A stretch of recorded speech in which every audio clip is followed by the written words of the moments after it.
Welcome to Get Naked with Dr. Kate. I'm your host, Dr. Kate Balestrieri, a Beverly Hills-based psychologist, certified sex therapist, and the founder of Modern Intimacy. Thanks for joining me here, where I talk about sex, relationships, mental health, and dive into your questions with practical answers and real solutions. Each week, I share insights aimed at helping you build an authentic and healthy relationship with yourself, with others, and with your sexuality. It's time to get naked, emotionally, mentally, and on your own time, physically. Hi, everyone. Welcome back to the Get Naked with Dr. Kate podcast. I'm so excited this week for this conversation. With me today is somebody who has influenced my career in a big way, although we've only just met in this conversation. Today, we're meeting with Dan Savage, who is a sex advice columnist, a podcaster, an author of so many books, and Dan has appeared on many different TV shows, including Bill Maher, which is where I first was introduced to Dan and the Savage Love advice column, which is one of America's longest running sex advice columns. And I just love Dan's really real, graphic, funny approach. And the work that he has done has really changed the conversation culturally about all kinds of things related to sex, monogamy, queer rights, religion, and politics. So Dan, thank you again for being here. I'm thrilled to speak with you. Thank you so much for having me. I'm a little too Catholic to take a barrage of compliments like that all at once or gracefully. So I'm just going to shake it off and hope we jump to a question real quick. We can move through the discomfort. I'd love to just hear a little bit about your backstory and kind of what did you want to be when you grew up? Was this it, or how did you make the pivot? I didn't know I wanted to be an advice columnist when I grew up, but I did grow up in an environment where I was being trained to be one without realizing it. Mm-hmm. I was obsessed with Ann Landers' column. I was obsessed with Abigail Van Buren's column. And then when I hit puberty, my older brothers who were straight had Penthouse magazines and Playboy magazines. And I would sometimes read the Playboy Advisor in Playboy back in the day. But I began to read Xaviera Hollander's column, Ask the Madam. She was a sex worker who wrote a book called The Happy Hooker that came out in the 70s. She began writing a sex advice column for Penthouse, and it was very graphic, but very matter-of-fact and very constructive. And when I started writing Savage Love, I really modeled it on Ann Landers and Xaviera Hollander, and I was so steeped in both of them that it just kind of came naturally to me. It wasn't what I wanted to do when I grew up. I wanted to be in theater. I have a degree in theater with a minor in history. So I was one of those few people in the theater department who knew how to fence and knew when people fenced, as opposed to just knowing how to fence.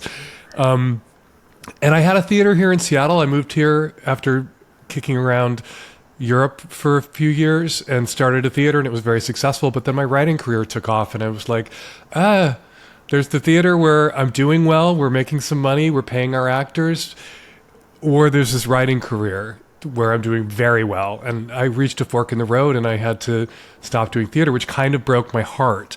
But there's something theatrical about advice columns. It very much does feel like a stage sometimes.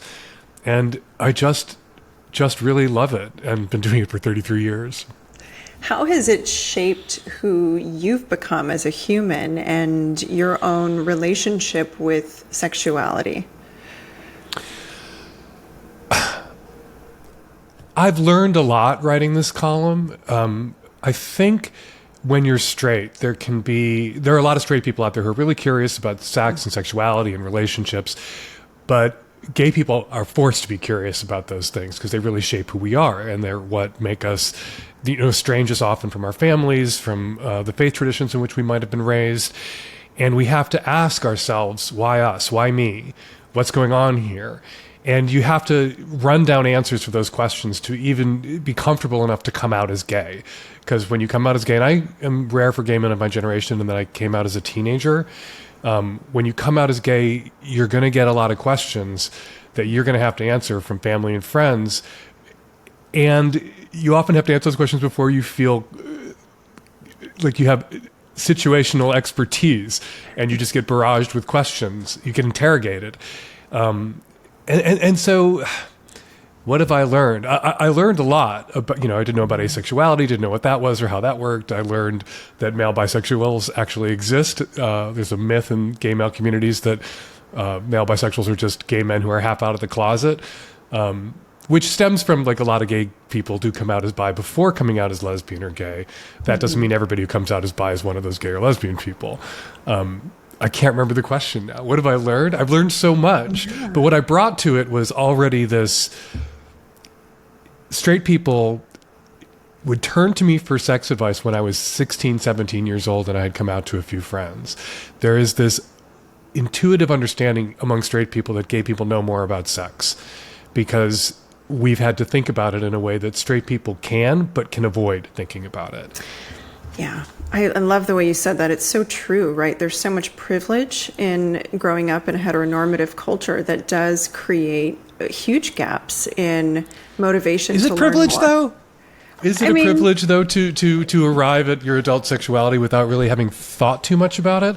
You get, if you're gay, the privilege of, this is for me, this isn't for me, I accept this, I don't accept that. If you reject or you don't reject, you're just not heterosexual, right, then you get to write your own script. And straight people can often take them decades of frustrating relationships, unsatisfying sex, before they begin to do what gay people were doing for themselves at 15, which is do what works for you and figure out what it is you want and who you are, and then bring those things into your life, rather than just floating along into these default expectations around monogamy or marriage or kids or PIV sex or whatever it is that is expected of you. Because once you're gay, that was unexpected. That wasn't what was expected of you, and you get to accept or reject everything else. And that's been wonderful for me. Yeah, I appreciate you saying that. I think it is one of the gifts of being immersed in this work, regardless of your sexual orientation, is that you get to learn so much and challenge so much about whatever it was you thought you knew, because so much of what most people are raised with is just like handed down, watered down scripts of how to be a human, and they're really confining.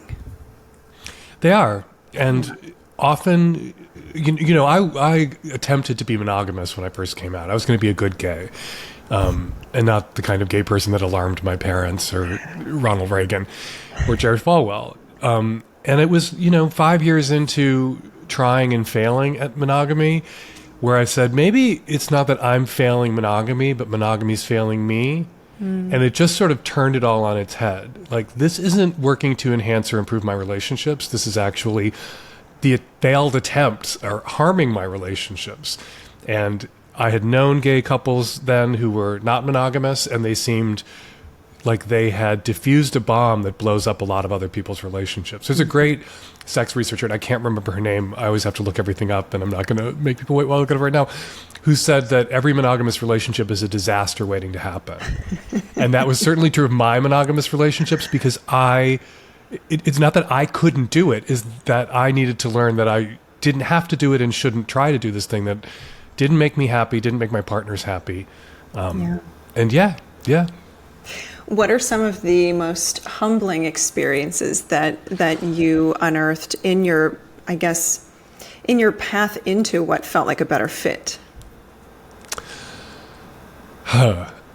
It's hard to be honest, and I have a lot of empathy for people who've made commitments, had children, and didn't have the courage to be honest about who they were with their partner, because the stakes felt so high, because they're so fearful of rejection. It's a truism to the point of being a cliche among sex researchers, writers, counselors, therapists, that someone who couldn't tell their spouse what they really wanted in bed or who they really were erotically, what their erotic imagination is about, will tell a one-night stand, will tell a sex worker, and will feel more comfortable and seen by a sex worker or someone they're never ever going to have to be in the same room with again, because they don't care. They don't care whether that person rejects them.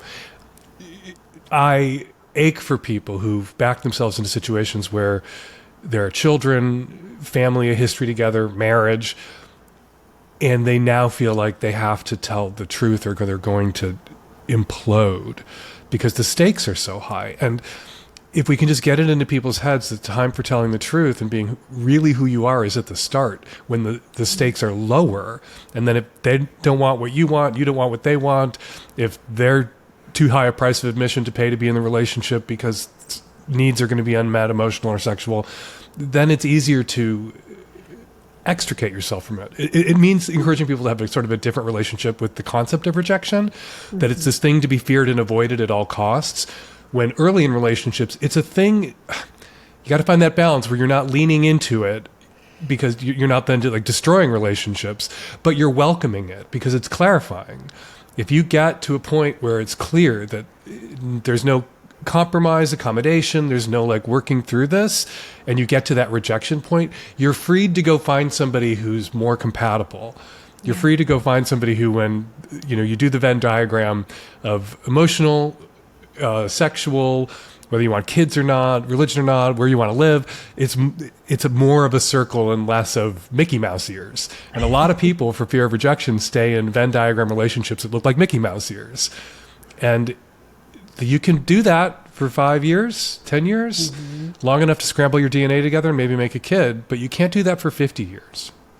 No, not without bumping up against some really deep, I think, identity conflicts and existential conflicts, because it's so confining, and the binds that come up in having to decide like whether or not to be true to oneself or whether or not to be true to this path that you've set yourself on in life, either consciously or unconsciously. It can create so much despair for folks later in life. And to your point, a lot of people do find themselves on these paths because it's what they've been told they should do. Compulsory monogamy is one of the biggest things that we talk about in our practice all the time. Like, how did I get here? And is this what life and relationships are supposed to be about? Clearly, there should be more. And sometimes that means more partners, but sometimes it means more expansiveness. I think more agency is what we need more of. That monogamy is opt-in. It's a choice you make as a couple. And if you actually know any non-monogamous couples or even polyamorous couples, what you'll find is that they were often monogamous for a while. If it's a long-term open or polyamorous couple, there may have been periods where they reverted to or readopted, just to like make it not pejorative language, monogamy for a time. And that, if it's a choice you made rather than a default setting, rather than a script that was written for you or imposed on you, it can make monogamy more joyful. It can make the struggle that is monogamy for many, because you're still going to want to have sex with other people. You're still going to be attracted to other people. That desire for variety, new experiences, danger, risk, affirmation of your desirability or your sexual sort of potency or agency, that's not going to go away. And the challenge for people in monogamous relationships is, how do you put that in harness to serve the relationship? I'm not one of those non-monogamous poly people who says that monogamous people are doing it wrong and they should all be open or poly. That's what monogamous people told people who were open. Oh, you're doing it wrong. That's not really love. And I'm not turning around and saying, you're doing it wrong. That's not really love. What I'm saying is, do what you need to do for you as a couple that works for you. There are obvious advantages to monogamy around paternal security for men, sexually transmitted infections and not acquiring them if it's a sexually monogamous relationship. For a lot of people, there's a tremendous emotional security in monogamy, and the trade-off is worth it for a lot of people. The lack of variety, new experiences, that affirmation of your desirability from other people whose jobs it isn't to pretend you're still desirable. Your husband or your wife has committed to lying to you all your life about you're hot, you're hot, you're hot. And they may be telling you the truth, but sometimes you need what your husband is telling you or your wife to be seconded by someone who's not your husband or wife, whose job it isn't to tell you that. And a lot of people get that from after work drinks, or they just go to a bar with friends and somebody sends a drink to them and they don't cheat. And some people get on apps and get a little bit of positive reinforcement, and then they don't cheat. They go to their partner feeling charged. And poly people and open people have the same challenge, because those forces of ennui and stasis that can really create a crisis in the souls of monogamous people, the forces of chaos. There's a lot of drama, chaos, a lot of like balls to juggle in an open or poly relationship. It requires a lot of communication, and it opens you up to, what can seem like scary experiences, but that are enlivening. My husband and I have been together 30 years. We each have a boyfriend. We're at that stage of life where a lot of couples are just kind of sitting around waiting for, wondering who's going to die first and what that's going to mean for the other one. And we joke that even when we're having a conflict about his boyfriend, my boyfriend, like how we're going to work this, how we're going to work that, we're not bored. We're not bored. We have a lot to talk about. And not a lot of couples who've been together as long as Terry and I have can say that. I mean, that is so true. And I think it's so critical to think about, like, what are the underlying psychological benefits that can come from any sort of chosen agreements in couples. And I think it's really important to recognize that piece around boredom. And some folks really do thrive with just a little bit more texture and chaos and space and tension in the relationship. And that's what excites them and gets them going. And this can be a formula. I don't like to use that word, but it can be a recipe to invite, a sustainable amount of controlled chaos. Yes. It's important. If you're in my business, you get this question all the time. I'm sure you get it too. Mm-hmm. How do we get the spark back? Yeah. We were very excited about having sex with each other at the beginning, and now not so much. And people will read that as some sign that the relationship is inherently flawed or there's something wrong with it. And in reality, what people need to know is at the beginning of the relationship, you didn't have to work at making it exciting because you were the adventure they were on and they were the adventure you were on. That it was the excitement was sort of built into the two of you without you having to work at it, because it was risky. You were getting undressed in front of a perfect stranger for the first time. They could be crazy. You could be a serial killer. And you took this risk, and the adrenaline would pump and the stress hormones would pump. And it was very exciting. 10 years in, people were like, where did all that excitement go? And it's not that there's something wrong with the relationship. That excitement went away because you're not strangers to each other anymore. You're not getting to know each other. You're not taking a risk being together anymore. And so if you want to feel that excitement, you have to go on an adventure together, which I think is sometimes hard for particularly straight couples to wrap their heads around. That you were the adventure, now you're the bedrock, you're the baseline, you're the comfort food. How do but you want that sense of adventure, risk, danger, adrenaline, and desire. You want that all to kick back in. Okay, you want to be monogamous? There are ways to combat that boredom. It's just that you have to pivot away from each other. Like, you're looking to your spouse for that sense of adventure. They're looking to you. No, you need to link arms and face outward and go have an adventure. That can mean get the hell out of your house. Don't have sex in the bed in the same place, same time that you've been having sex for 8 or 10 or 20 years. Go to a sex club. Go to a nude beach at midnight. Go somewhere and do something that feels dangerous, because that's what you had at the beginning of your relationship. She felt dangerous. You felt dangerous because you kind of were dangerous. That inherent built-in danger of this person, I don't really know this person. I'm getting to know this person with my dick, right? Or I'm getting to know this person with my genitals out, with, being completely vulnerable to this person as physically while I get to know them. How do you bring that back into the relationship? Have sex on the roof. Have sex in your car. This all presupposes that the person you're with wants to have sex with you and you want to have sex with them, which isn't always true in long-term relationships. Sometimes people marry for other reasons. Mm-hmm. I think one of the things we need to talk about more is companionate relationships and companionate marriages being perfectly valid if it's what both people want. It will work. You can have a companionate, loving, intimate, mostly sexless relationship or entirely sexless relationship. If everybody's happy, I'm happy for you. But if one or the other, both of you want sex, Mrs. Sex, sex is powerful. You can't dam it up. That desire, it will out. It will tear everything down to fulfill itself. Yeah. It will. What's one of the most heartbreaking questions or examples that you've had someone write in about as it relates to that? I'm infamous and sometimes stereotyped as the guy who will hand out permission slips to people who want to cheat. Mm. I think there are circumstances where cheating is the least worst option for all involved, including the person being cheated on. When you say that, people picture, a couple in their 20s or 30s, a small kid at home, and the cheating being this, betrayal and disloyalty. What I hear from, and what I often find myself kind of adjudicating, getting to be Solomon about, is coupled together 25, 30 years. One partner is physically or emotionally no longer capable of sex.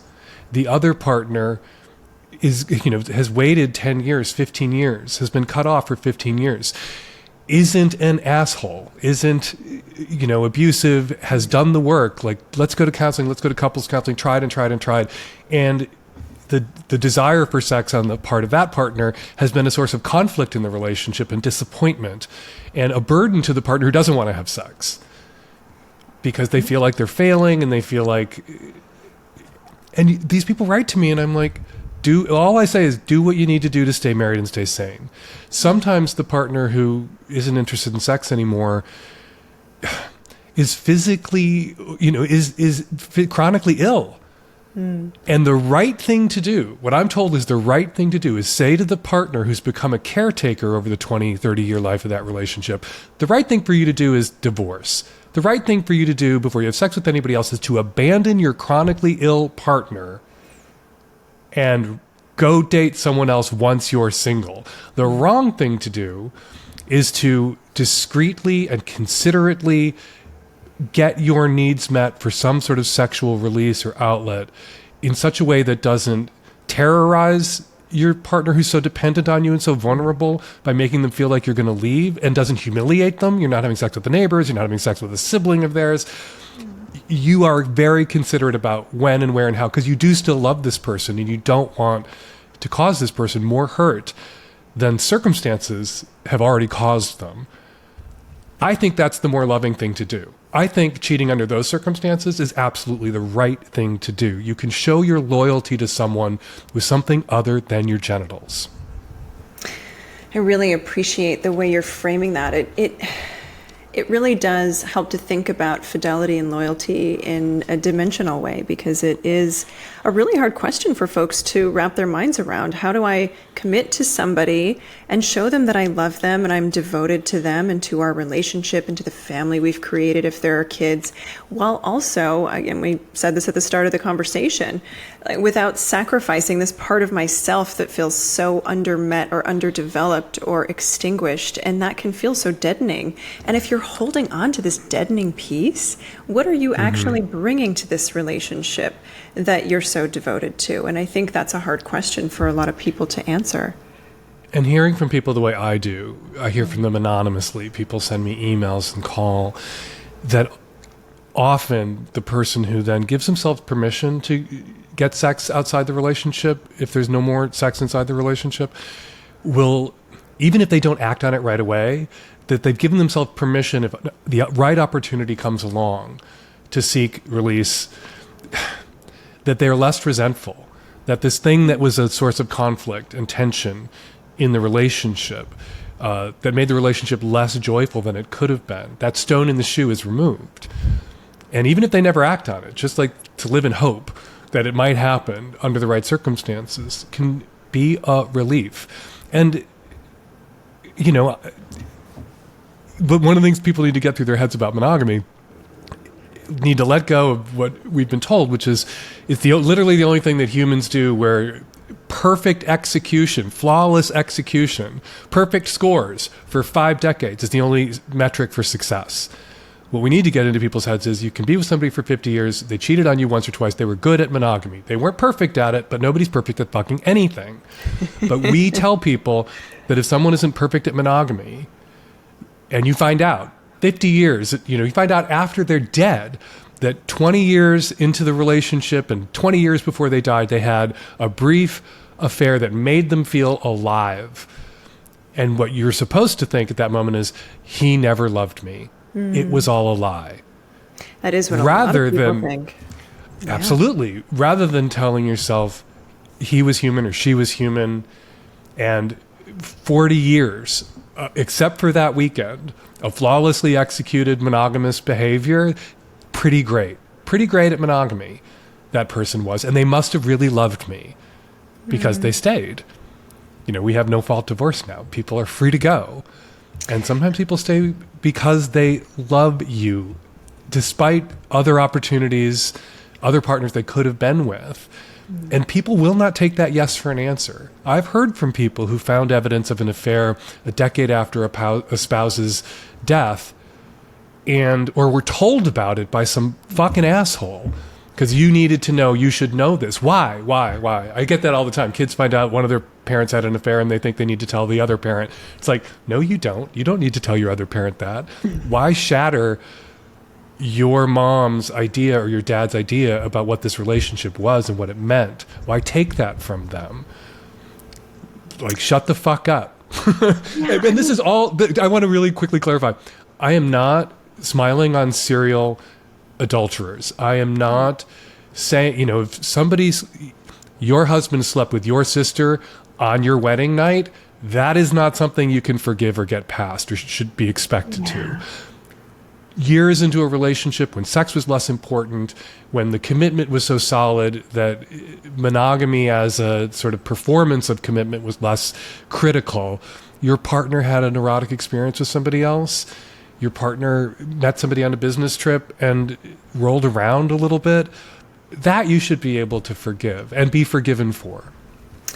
I hear you. I think there's just so much nuance that comes with that conversation, especially when we think about things like entitlements and obligation and privilege and what it means for somebody to not have consent to that kind of a dynamic. And I agree that people shouldn't be forever condemned as humans if they step out and have one of these, you know, kind of solitary experiences, and there can be a lot of room for growth in those relationships, and it can bring people closer together when they actually can come back and say, here's why I did it, here's what I got from it, I'm sorry I hurt you, and I'm committed to you. But that's not always how it happens, right? It's no, like... It isn't. Yeah. I often have told people who are in sexless relationships that there's a little speech they should go give, which is, I love you, I'm not going anywhere, I'm committed to this relationship. Obviously, our relationship isn't defined by sex, because if it was defined by sex, it would be over, and it's clearly not. We still love each other. Here we are every day taking care of each other, this deep intimacy and history and connection. But I gotta say, like, I'm not made of stone. If something happens, I'm not going anywhere. And if you do something, I'm not going anywhere. Yeah. And just like a little throat clearing about, I'm not going anywhere, you're not going anywhere, sex doesn't define our relationship anymore, and the profoundness of our love and commitment to each other, and whatever happens, get I call it a DADT, don't ask, don't tell. The trick about tells is that it's not just words that tell, it's actions and behaviors and evidence that you might leave lying around. And if you're going to be considerate of someone, I'll sometimes hear from people like, why did he hide that from me? Or why did she hide that from me? And it's like, because they loved you. Yeah. Because they had a need you couldn't or wouldn't meet anymore, and they did what they needed to do to stay in this relationship with you. Yeah. Yeah. Well, you've been so front and center in the conversation about the intersection of sex, politics, religion. And I'm really curious about kind of what your take is on what's going on in our country right now. No good things are going on in our country right now. It's terrifying. There's a gay diarist, I'm so terrible with names, I did it earlier, whose name I can't remember, who wrote in the 70s that social tolerance is like a tide. It can reach a high water mark and then recede out of sight. And he was talking about Germany in the 20s and 30s as it careened from the Weimar Republic, when people were pretty free to express themselves, into the rise of fascism and the Nazi takeover in the early 30s. And it felt like, oh yeah, I read that in the 70s. I read that at sometime in the 70s, and I was like, oh yeah, that was a dark time in Germany. I'm glad I'm alive now in America. And yet it feels like we're going through that. Oh, we're watching the tide recede right now. We have Michelle Goldberg, there's a name I remember, has a terrific column in the New York Times today about our anti-majoritarian political structure, that there's an advantage to the political minority in the Senate, skews towards rural areas. Tiny red states have 2 senators. Enormous California has just 2 senators. The Electoral College favors conservatives. Republicans have only won the popular vote once in the last 8 presidential elections, but they took the White House 3 times. And the Supreme Court is majority appointed by Republican presidents who did not win the vote, who got fewer votes than the person who took than the Democrat. And that's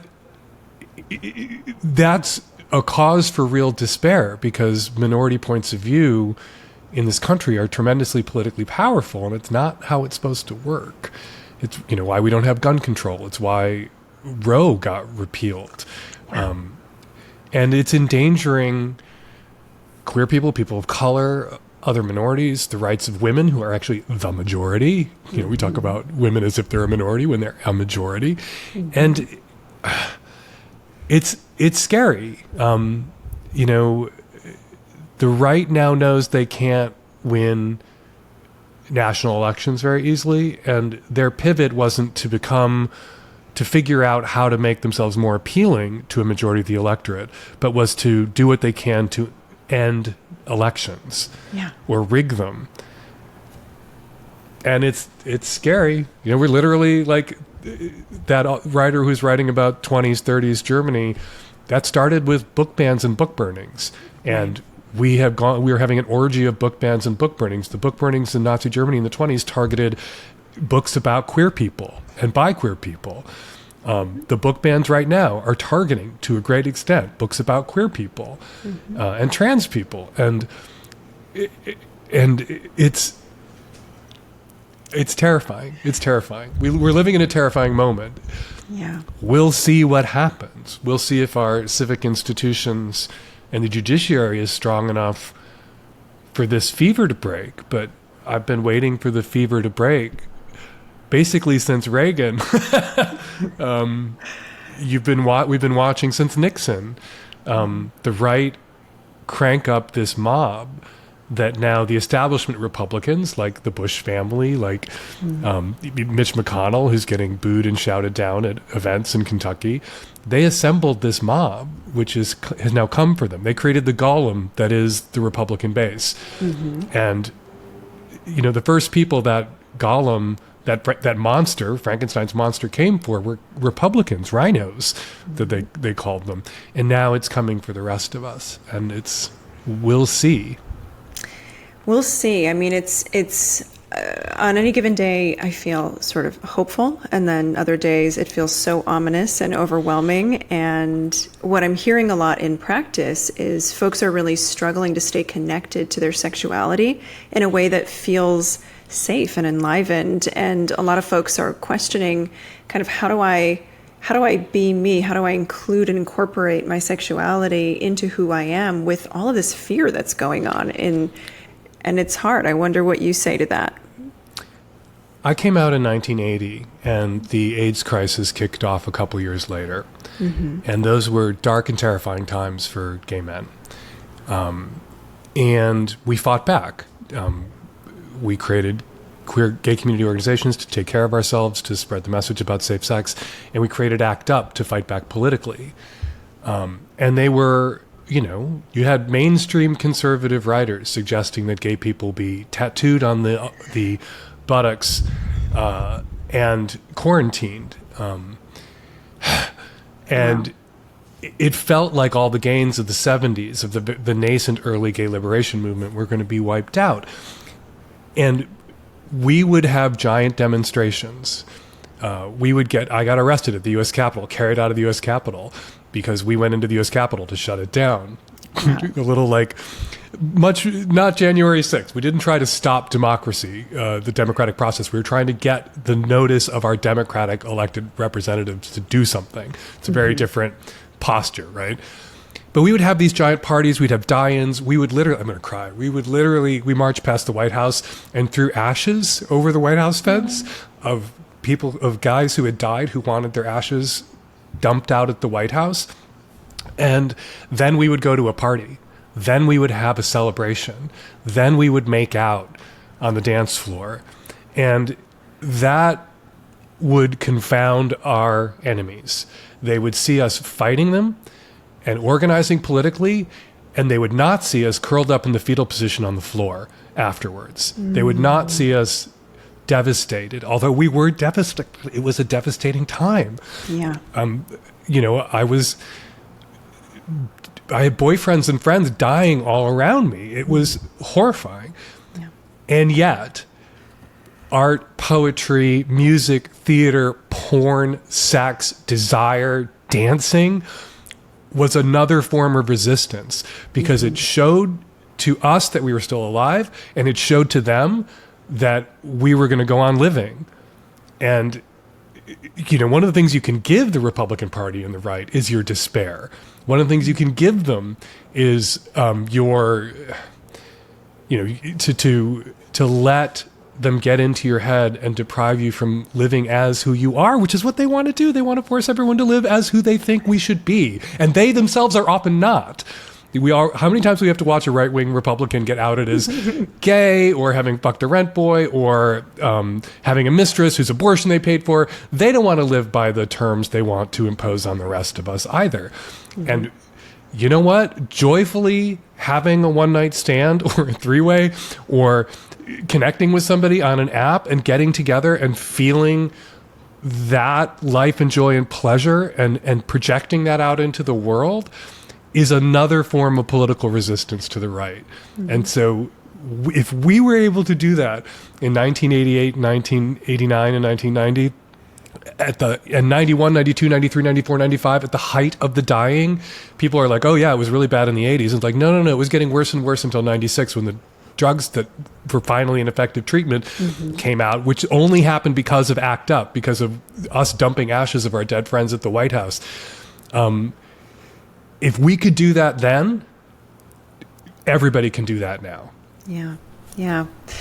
So pleasure, live big in the pleasure and build community in the pleasure is really where there's a lot of strength because, recently I did a... But earn that pleasure. Of course. You know what? We did the work. We were in the streets. We were at the demo. We were politically engaged. And then there was something about the pleasure wasn't like denial. It wasn't an escape. Right. The pleasure was a reward and an extension of the activism. So figure out a way to make your pleasure feel like self-care in the wake of doing the work, as opposed to I'm just going to run off and suck a million dicks and bury my head in the sand, but the sand is a dicks. Like that's not, you won't feel good about the pleasure you have then because it'll be something, it's a narcotic. You're doping yourself with it. Yeah. But if the pleasure is release after the work, it's empowering. Yeah. I've been training as a psychedelic assisted therapist over this past year, and one of the things that we talk a lot about in the training is how we don't have enough rituals to celebrate in groups, right? And so what I'm hearing in what you're saying is like there's a fighting that you're doing together that joins you. There's grieving that joins you. There are all of these practices around play and expression and sexuality and pleasure that do join and cement the fight and the community and really strengthen the community. And I think that is really saving for a lot of folks when they do find those pockets of despair that are hard to avoid sometimes. Yeah, the news is hard to avoid. We're all doom scrolling all the time. The doom scrolling that I did at the height of the AIDS epidemic was leaving the house because everywhere you went, there were men walking around in gay neighborhoods covered in carcomies, KS lesions with stents in their chests who were on the verge of death. And like the doom was everywhere you looked. Now we like open our phones every morning and we subject ourselves to the doom all the time, doom scrolling on Twitter.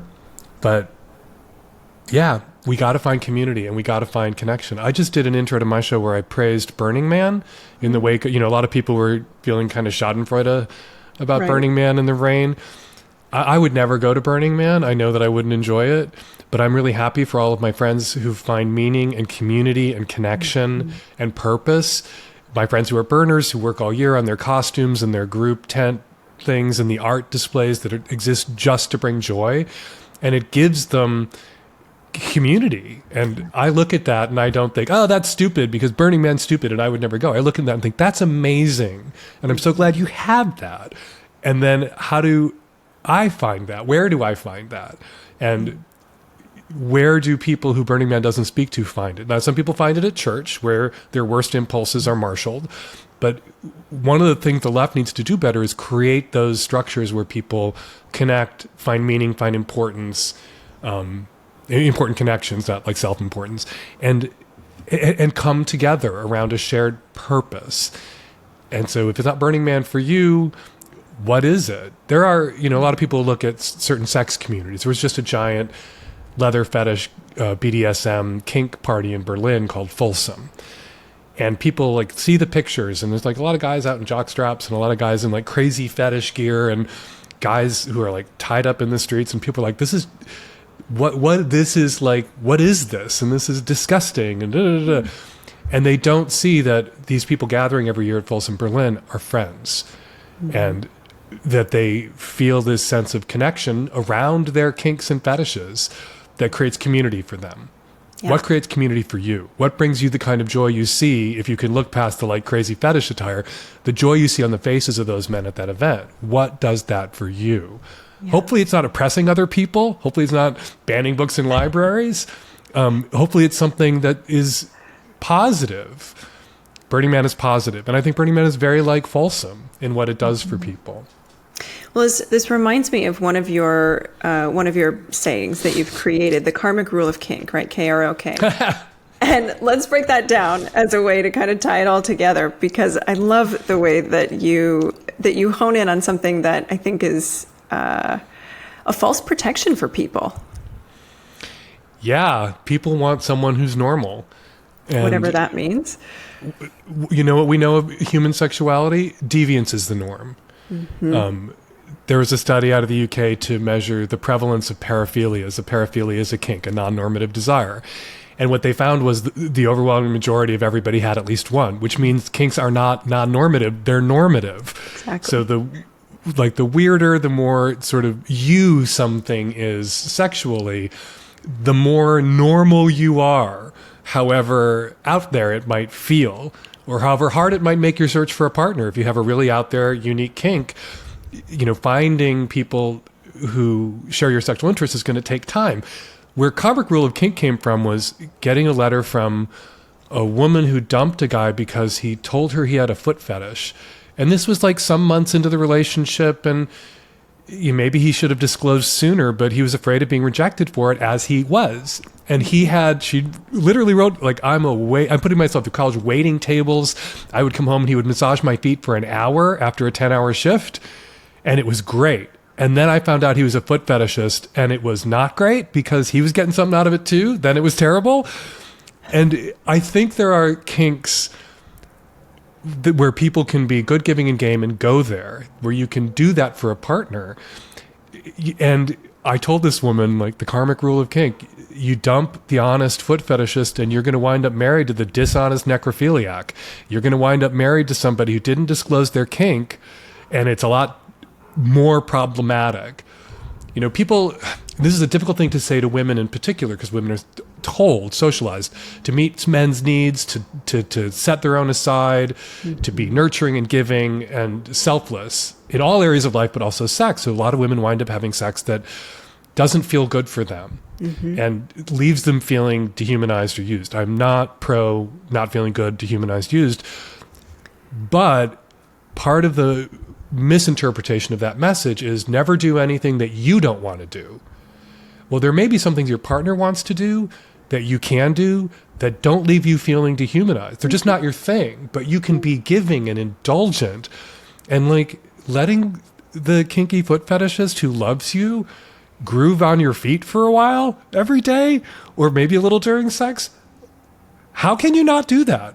Like, why would you not do that? I love you so much. I would die for you. I would take a bullet for you. Get away from my feet. Who says that?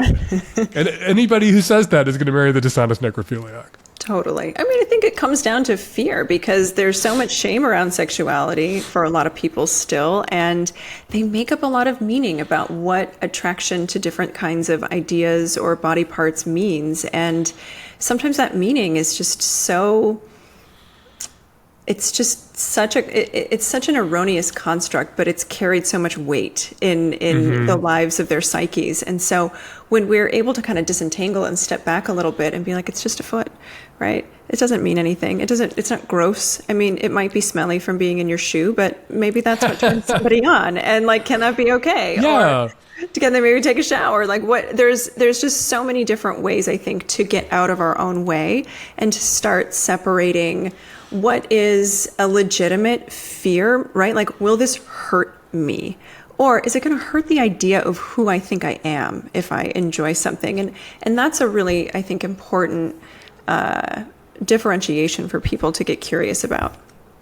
And it's subjective. I can't just give a list of like, these are obvious no-goes, no one should ever do this. One person's a fetish, I call it a fetish too far. One person's a fetish too far is another person's like, I can't wait to do that again, right? Sometimes you discover, some people, like that gay fetish event, Folsom I mentioned, I always say there are two kinds of guys you meet there. You meet the guys who were tying themselves up when they were 12, and you meet the guys who fell in love with those guys. And then kind of, not like fetishes are contagious, but kind of like this thing began to speak to them. Like there was some sort of chords in their sexuality, sexual expression that resonated with the kink that they were introduced to by someone that they fell in love with. That can happen if you're open to it. Yeah. You may encounter someone who's got a sexual interest that isn't something that you've thought about doing, but that doesn't disgust you. And you have to be really clear about what disgusts you because it's disgusting to you, and what disgusts you because you were told this is gross or weird. But is it? And you have to think about it. I always tell kinky people or people who are about to disclose their sexuality, whatever it is, to not treat it like, I have cancer. It's not leukemia you're talking about. It's a gift, potentially. You're sharing something exciting, right? And I tell the people who may be on the receiving end of those disclosures, you've been socialized to say, ew, no, right? Yeah. And all you have to do is say, oh, just drop the end. Just be like, oh, you don't have to, that's not yes. That's not, we can do it right this minute. What that O says is, I'm going to think about it. But if you just go, ew, no, the person who disclosed that, the reason that foot fetishist guy dating the college student waitress didn't disclose right away was because when he had disclosed earlier in relationships, he got rejected immediately. So he was doing the thing some people do, which is like they wait. So you get to know me a little bit. I'm not a freak. I'm a good person. And then there's this, right? Mm-hmm. People fall in love or there's attraction. And then after that, you have to determine, and sometimes, retroactively engineer sexual compatibility. Mm-hmm. People expect sexual compatibility to be spontaneous and a natural outgrowth of an emotional connection or sexual attraction. And it's not, it's a negotiation. Right. Well, Dan, thank you. This has been such a wonderful conversation. I'm really thrilled to be speaking with you today. What are you working on now? Where can people find you if they want to get more engaged with your work? I have a website where you can find all of me. It's savage.love. And there you'll find Savage Love, which is my column that's been running for 33 years. Every week I also do a column called Struggle Session, where I respond to critiques and jokes and comments about the column, and the podcast, the Savage Lovecast, which I've been doing every week for 17 years. Wow. And if you become there's a free Savage Love, which is about 3/4 of the column, and a free Savage Lovecast, which is about 3/4 of the show. And if you like it and want more, you can subscribe. And it's just $40, which is $10 cheaper than a Substack subscription. And you get all of Savage Love, all of the Savage Lovecast. You get Struggle Session. I do Sex and Politics, which is an extended conversation with people about politics and sex. And we have like live shows, live events that people who are my subs get to come to exclusively. It's a good time. There's a really good community at savage.love. Amazing. Thank you so much. All right, everyone. Thank you for having me. Next week. Thank you for listening to Get Naked with Dr. Kate. Stay connected with me on Instagram and TikTok at Dr. Kate Balestrieri. Everyone has questions, and I want to answer as many as I can. So feel free to email your questions to question@getnakedpodcast.com. If you're looking for a free 30-minute consultation with me or someone on my team, visit modernintimacy.com. And don't forget to join our newsletter, Modern Intimacy, on Substack. Let's meet back here next week. A new episode drops every Tuesday. Disclaimer, this podcast is not a substitute for therapy and does not constitute a professional relationship with Dr. Kate Balestrieri or Modern Intimacy. This podcast is strictly for education and entertainment purposes only.